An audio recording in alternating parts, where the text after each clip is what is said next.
Hi everyone, అందరూ ఎలా ఉన్నారు? ఈ రోజు నేను మా హస్బెండ్ డిన్నర్ కోసం బయటకు వచ్చి దానికన్నా ముందు గ్రౌండ్ కు వెళ్ళాం. ఎందుకంటే డిసెంబర్ 14th వైజాగ్ లో జరిగే మారథాన్ కోసం మా హస్బెండ్ రిజిస్టర్ అయ్యారు. సో దానికోసం ప్రాక్టీస్ చేస్తున్నారు. ఎంకరేజ్ చేయడానికి నన్ను రమ్మన్నారు. నేను చేసే ఎంకరేజ్మెంట్ ఏం లేకపోయినా సరే పిలిచారు కాబట్టి వెళ్ళాను. నాకు ఫ్రెష్ ఎయిర్ దొరుకుతుంది అండ్ వాకింగ్ కూడా అయిపోద్ది. మేము వచ్చి ఈ గ్రౌండ్ అయితే చాలా బాగుంటుంది. ఫుల్ ఆఫ్ ట్రీస్ తో, ఫ్రెష్ ఎయిర్ తో వాకింగ్ చేసుకోవడానికి కంఫర్టబుల్ ప్లేస్. పెళ్లిలో పెద్దవాళ్ళు అందరూ వస్తారు. వాకింగ్ చేసే ఇంట్రెస్ట్ లేకపోయినా సరే వీళ్ళని చూస్తే ఇంట్రెస్ట్ వస్తుంది. ఇంకా మా హస్బెండ్ 8 కిలోమీటర్ రన్ కోసం యుద్ధానికి సిద్ధం అవుతున్నారు. ఈ రోజుకి తన గోల్ అది. మరి రీచ్ అవుతారో లేదో చూడాలి. ఇంకా నేను వీడియో కోసం పిలిచిన ప్రతిసారి మా హస్బెండ్ ఇలా వింత చేష్టలు చేస్తూ ఉంటారు. గ్రౌండ్ చూసారా ఎంత బాగుందో. ఇంకా నేను వాకింగ్, మా హస్బెండ్ రన్నింగ్ అయిపోయింది. ఇంకా డిన్నర్ కోసం బయలుదేరుతున్నాం. కరీంనగర్ లో నైట్ టైం స్ట్రీట్స్ అన్ని భలే ఉంటాయండి.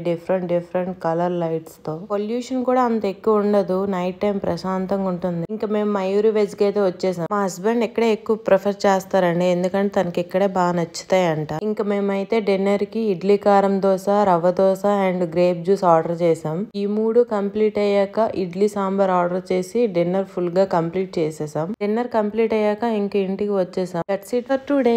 Thank you for watching. Bye bye.